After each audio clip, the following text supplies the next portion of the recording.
Sala de aula é que se muda uma nação. Na sala de aula não há idade nem cor. Por isso aceite e respeite o meu professor.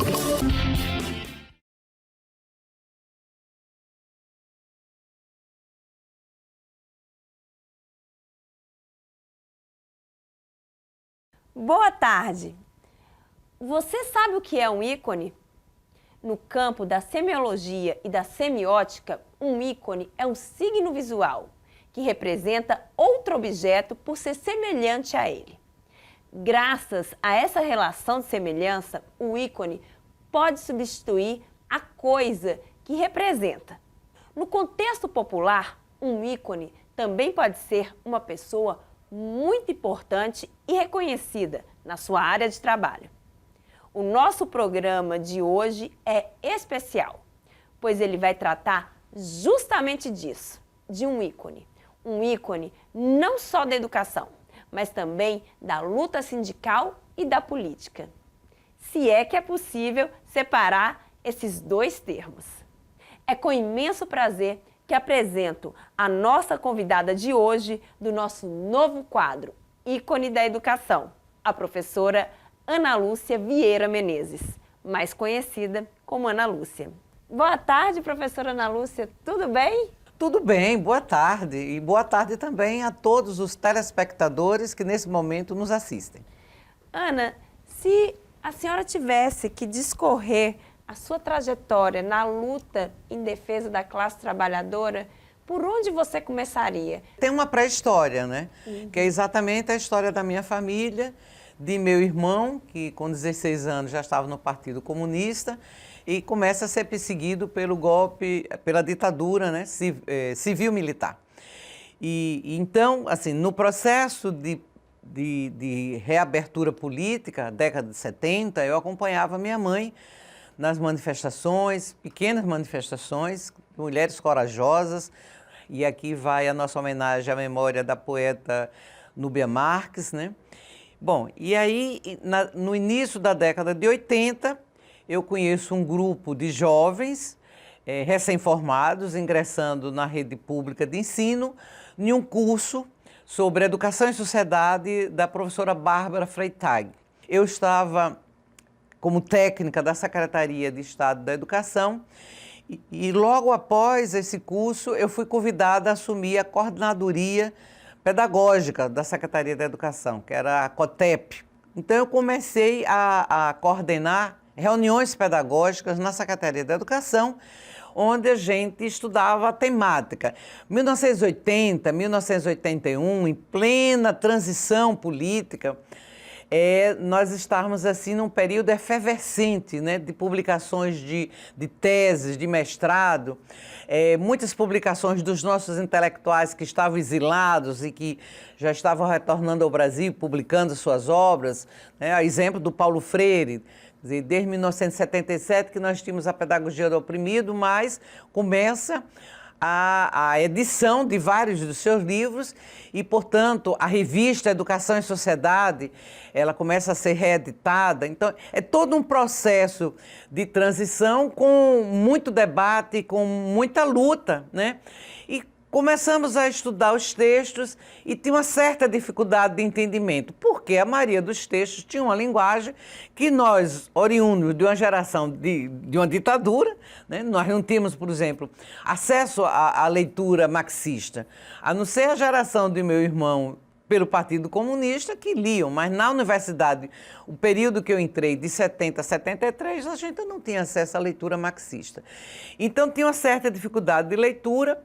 E o professor Diomedes também sugeriu que a gente deveria conhecer o Estatuto do Magistério, que tinha sido aprovado em 1973 e que nós precisávamos conhecer os nossos direitos com mais profundidade.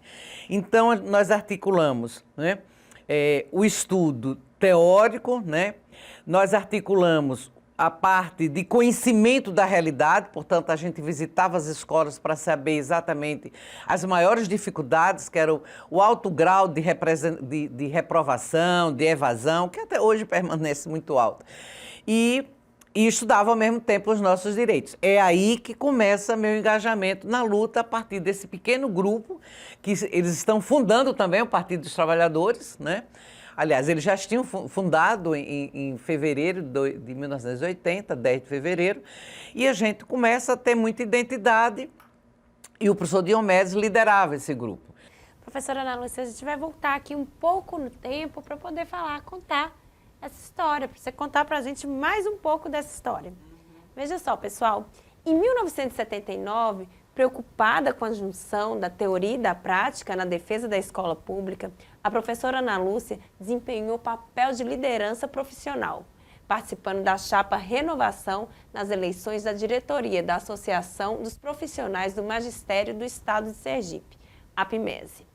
Em 1988, houve um congresso estadual, do qual a professora Ana Lúcia, por estar na oposição, não participou, que transformou a APMESE em Sindicato dos Trabalhadores em Educação Básica da Rede Oficial do Estado de Sergipe, o Sintese. Sendo eleita por 2 mandatos a presidente do nosso sindicato, entre os anos de 1992 e 1998. Ana, agora vamos falar um pouco desse processo do Sintese, né? Da conquista desse sindicato, da transformação da APMESE no Sintese. Vamos contar essa história para o pessoal de casa. Vamos contar essa história, veja. Esse grupo de oposição, né, enfrentava uma associação extremamente conservadora, porque, na verdade, a APMESE surge num acordo de professores no Palácio, no governo do Dr. José Hollenberg Leite, em 1977. E a função era de associação mesmo, então tinha um jornalzinho que publicava os nossos aniversários, e todos os anos, quando tinha reajuste salarial e a inflação era muito alta, e o governo do Dr. Augusto Franco, ele recuperava a inflação. Então tinha ali aquela homenagem ao governo e tal. É exatamente esse grupo de jovens que chegam na rede estadual que nós vamos constituir a oposição já com a linha sindical. Então, nós começamos a cobrar assembleia, deliberações, pauta de reivindicação, né? E isso vai somando essa luta, vai crescente essa luta. E em 1984 tem exatamente a greve. Em 1979, esse grupo, né, que é constituído, recém-constituído, disputa a APMESE, e aí é muito interessante que nós vencemos em Aracaju e em Propiá, onde tinha a liderança do professor Vajão, e fomos muito bem votados também em instância, mas perdemos. E por que perdemos? Porque nós concorremos com os diretores das diretorias regionais de educação. Eles renunciaram o cargo e formaram uma chapa, né, para concorrer conosco. E a gente, ainda inexperiente, concordou em filiar até as vésperas da eleição. Então, ia no banco, pagava, e nós fomos ingênuos, a gente não tinha recurso para estar pagando de ninguém, a gente mobilizava para que o professor fosse pagar a mensalidade e ter direito ao voto, né? E, portanto, os municípios, só ganhamos nesses 2 municípios do interior e da capital, né? E aí fomos derrotados. Mas aí a gente já estava se fortalecendo, e em 84 nós comandamos essa greve, né? Foi uma grande greve. Depois dessa greve, essa direção renuncia. E a partir daí entra numa crise profunda a APMESE, porque era assim, eles chamavam a assembleia em Itabaiana, porque uma das lideranças, a irmã era diretora regional de educação de Itabaiana, então tinha facilidade do auditório lá em Itabaiana, e não tinha edital de convocação, nós não sabíamos, mudava a direção. Bom, enfim, em 1986... então, nós resolvemos formar o Centro dos Profissionais de Ensino, o CEPS. E aí a nossa oposição era muito forte aqui na capital. Só que, ao formarmos o CEPS, né, nós desfiliamos da APMESE. Né? Nós nos desfiliamos da APMESE.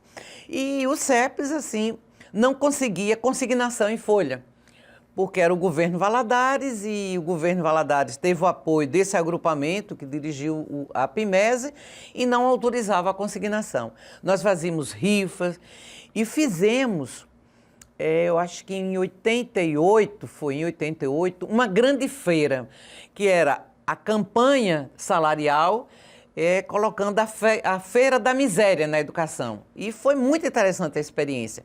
Cada escola de Aracaju, os professores discutiram de que forma eles iam contribuir com essa feira. Então, muitos levaram salgadinho para vender, outros levaram disco, vinil, livros, né? Então, tinha muita coisa assim ali na Praça Fausto Cardoso. Nós fizemos essa grande feira e, paralelo a essa nossa feira, a Apimese estava fazendo uma assembleia e nessa assembleia aprovou a greve, né? Na verdade, foi em 1986, 86, 87. Uma greve sem consensuar, porque nós formamos uma comissão unificada, CEPES e Apimese, sem discutir conosco, né? Foi uma greve extremamente complicada, nós passamos 28 dias em greve.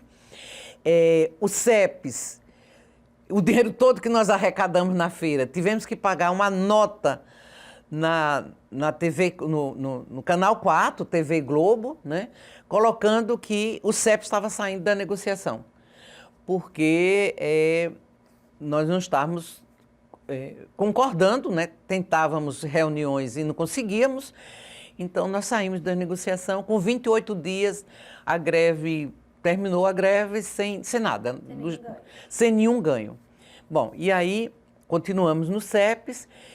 87 não houve greve, 88 então a gente já estava dialogando de forma muito articulada, né, com o Sindicato dos Funcionários do Estado e com o Sindifisco e com a saúde também. Então fizemos uma grande greve estadual, né, dos trabalhadores de todas essas áreas. 89, nova greve, greve unificada, campanha de Lula, né?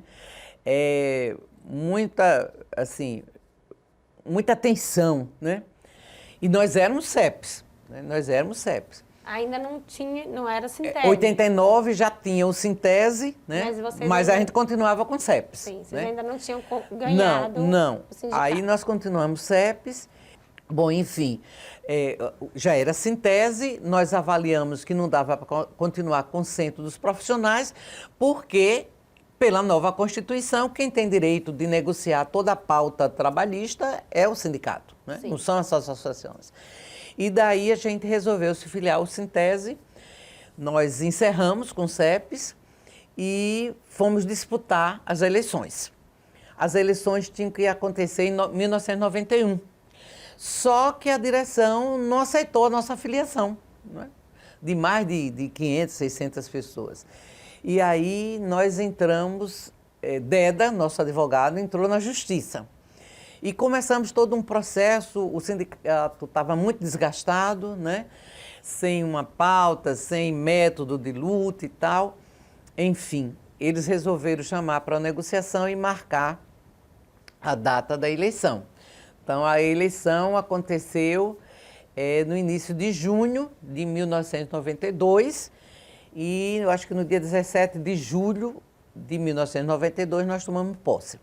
Aracaju deu uma vitória esplêndida, né? Tinha a urna de nós termos 91%, 93% dos votos. E o interior nós conseguimos 40%. E tem um dado histórico também para nós mulheres, né? Pela primeira vez o Sintese tem 3 chapas concorrendo, todas mulheres. Nós conseguimos, acho que os 63% ou foi 64% dos votos, né? E assumimos a administração em julho de 92. Professora Ana, tudo que você está contando aqui mostra para a gente que a sua atuação intelectual, política, seja na escola, né, no chão da escola, dentro do sindicato, como parlamentar, sempre foi pautada na defesa de uma educação que norteia, que busca como norte o processo de emancipação social. Então, nesse sentido, como é que você avalia a educação no Brasil hoje? Olha, a educação no Brasil hoje passa por uma profunda crise, talvez uma das maiores crises que a educação já vivenciou, né?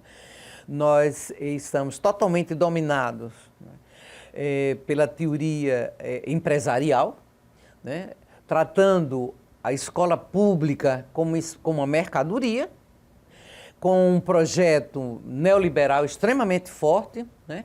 E hoje essas fundações, né, ligadas ao grande capital, querendo controlar e mandar totalmente na educação pública desse país. Haja visto aí não só a reforma do ensino médio, mas também toda essa visão privatista da educação básica, né?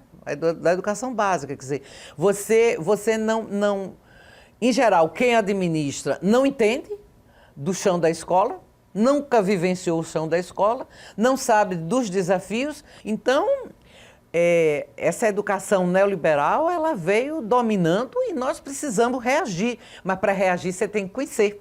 Você precisa conhecer exatamente o que é esse ensino médio, o que são esses itinerantes pedagógicos. Isso é um absurdo.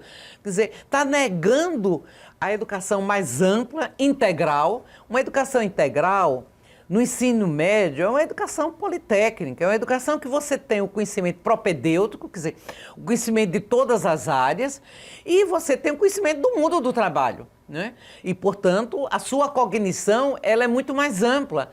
E ela se adapta, sim, ao mundo do trabalho, mas porque você tem uma cultura geral muito mais sólida, o seu raciocínio, sabe, é muito mais rápido, né? E não esse sofrimento. E outra coisa, quer dizer, essa tecnologia como fim e não como meio. Esse é outro problema. Não sei se vocês viram ontem as manchetes colocando que está comprovado, mas é claro, isso é o óbvio, que as crianças que moram embaixo de viaduto estão tendo problema sério, mas é evidente, viaduto não é para ser humano morar, residir, né? Tem que ter casa digna, tem que ter vida digna nesse país, não é possível, mais de 500 anos, e é esse sofrimento, essa exclusão e cada vez mais a concentração de renda. E o professor e a professora precisam entender que esse modelo de concentração de renda, ele interfere exatamente na escola, no pedagógico, na avaliação do nosso desempenho. Tudo isso reflete, sim, o modelo econômico que está associado ao modelo social e ao modelo cultural. Professora Ana, diante desses anos todos de luta, foi deputada, foi secretária, recebeu recentemente o título de doutor honoris causa pela Universidade Federal de Sergipe. Um recado para os trabalhadores e trabalhadoras sergipanos diante da sua experiência. A mensagem que eu deixo é de nós refletirmos sobre o nosso papel na sociedade. Nós temos uma função primordial de fazer com que as pessoas pensem sobre o mundo que vive. E o pensar leva a agir. Agir para mudar, para transformar. Nós não podemos aceitar mais essa exclusão, não podemos aceitar mais esse nível de preconceito, de ódio. Quer dizer, é um preconceito racial, onde a maioria da população, nós somos negros, e a maioria da população negra é de pardos e pretos. E o racismo contra o preto é pior do que contra os negros. Quer dizer, o racismo também, o preconceito contra as regiões. Nós, nordestinos, sofremos muito preconceito, desde a nossa linguagem, a nossa forma de expressar, né? A nossa forma de ser. Então, nós precisamos... Isso tudo tem que ser discutido no chão da escola. O chão da escola tem que passar os bens culturais. Não é para treinar um menino em capoeira, não é para treinar um menino no teatro, é para que as expressões que circulam na sociedade circulem também na escola, para que a nossa escola tenha vida. E para que essa escola tenha vida, depende muito de nós, professores e professoras, da nossa união, da nossa garra, da nossa vontade de transformar essa sociedade. Professora Ana Lúcia, muito obrigada.